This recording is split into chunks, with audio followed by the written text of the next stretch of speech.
Good morning. My name is Filippo Maggioli and I'm a PhD student from the Department of Computer Science in Sapienza, University of Rome. Today I'm going to be presenting the work made in collaboration with Viviana Arrigoni, Professor Annalisa Massini and Professor Emanuele Rodolà from the same department. Our work is about the multiplication of a matrix by its transpose. We are going to introduce a new serial algorithm based on Strassen, for which we also provide different parallel implementations. The problem of multiplying a matrix by its transpose appears in many fundamental applications. It is an efficient way for checking for matrix orthogonality, and it is also used to project vectors onto the space spanned by the columns of A, as for the vector orthogonalization in the Gram-Schmidt algorithm.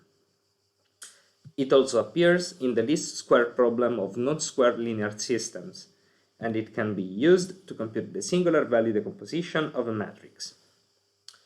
Finally, this product often arises even in applications unrelated to linear algebra. We highlight that our algorithm works both for the A transpose A product as well as for the A transpose multiplication. The idea is to divide the matrix A, that can be either square or rectangular, into 2 by 2 blocks. By block multiplying the matrix A by its transpose, we get a resulting matrix C that is square and symmetric. We now apply our algorithm, ATA, and notice that the diagonal blocks of C can be computed by recursion. The remaining blocks, instead, are generic multiplications, and therefore we need to make two calls to Strassen. Notice that we are not going to compute explicitly the upper triangular part of C for symmetry. Here are the complexities of our algorithm. The computational complexity is 2/3 of Strassen's. In the figure, we can observe the difference of its computational complexity with the naive algorithm for the same multiplication. The additional memory needed to implement our algorithm is given by the extra space required by Strassen to store the result of the intermediate matrix sums. Notice that this memory can be allocated all at once at the beginning of the algorithm, so to avoid frequent memory allocations and deallocations. Finally, we observe that the cache complexity of ATA is the same as the one of Strassen's algorithm. This can be easily seen by induction. We provide two parallel implementations of ATA in a shared and in a distributed environments. For both approaches, we define an initial scheduling phase in which we build a tree that resembles the recursive execution of the algorithm. We then visit this tree in a breadth-first manner until we get a number of leaves equal to the number of processes. We call the visit tree task tree. When building the recursive tree, we use the naive general matrix multiplication algorithm rather than Strassen in order to avoid intermediate sums. In ATA, there are 4 recursive calls and 2 calls to a general matrix multiplication algorithm, which is twice more computationally expensive than ATA. If P is the total number of processes, we reserve alpha p processes to the general matrix multiplication tasks and 1 minus alpha p processes to ATA. We call alpha the load balancing parameter, and to ensure workload balance, we set alpha equal to 1/2. Here is the task tree for ATA-S, the shared memory implementation of ATA. The main idea of ATA-S is to divide tasks among processes so that each one writes in these joint memory locations. In this way, we avoid synchronization handling. Here is an example with 16 processes. At the first level, we divide the resulting matrix C into its 3 blocks.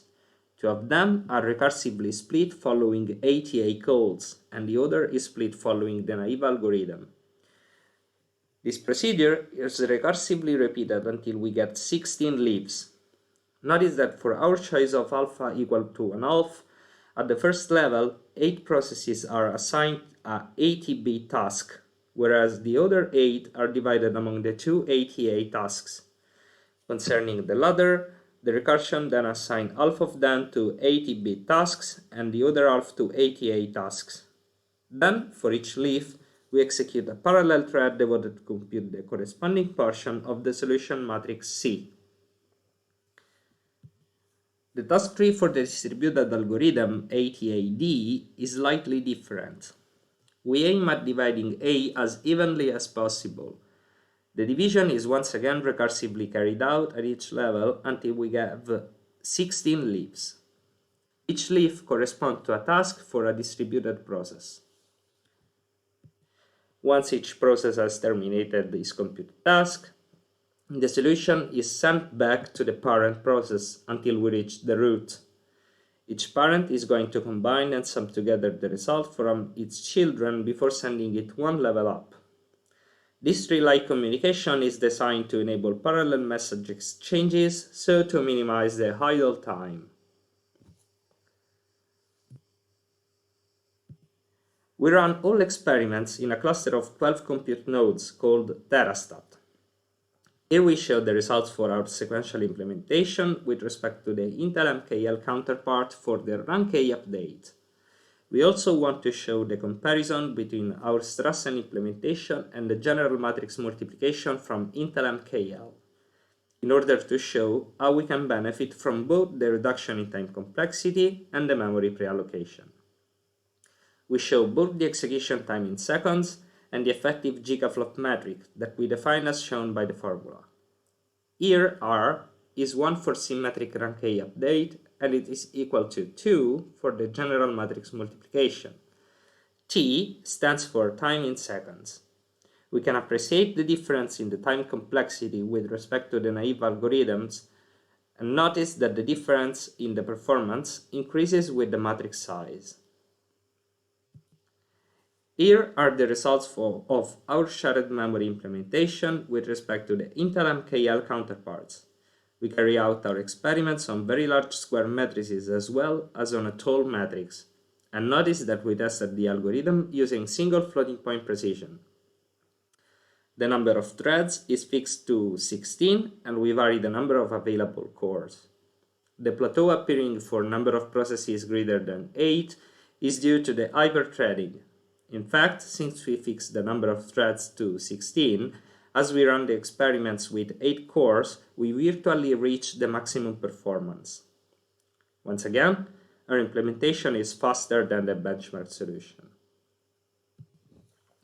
Finally, we evaluate our distributed implementation against different state-of-the-art solutions. The MKL PD circ is a distributed implementation of the rank A update of a matrix. Instead, both CAPS and COSMA are distributed algorithms for the general matrix multiplications. However, we don't evaluate CAPS on the rectangular matrix as it is specifically designed for square matrices. We consider the higher computational complexity of those algorithms in the formulation of the effective gigaflops, as we mentioned for the sequential algorithm a couple of slides back. To simulate massive distributed systems, we only reserve one core per distributed process. Notice how our implementation is effectively competitive with the other methods. We can observe that the scalability of ATAD is nonlinear.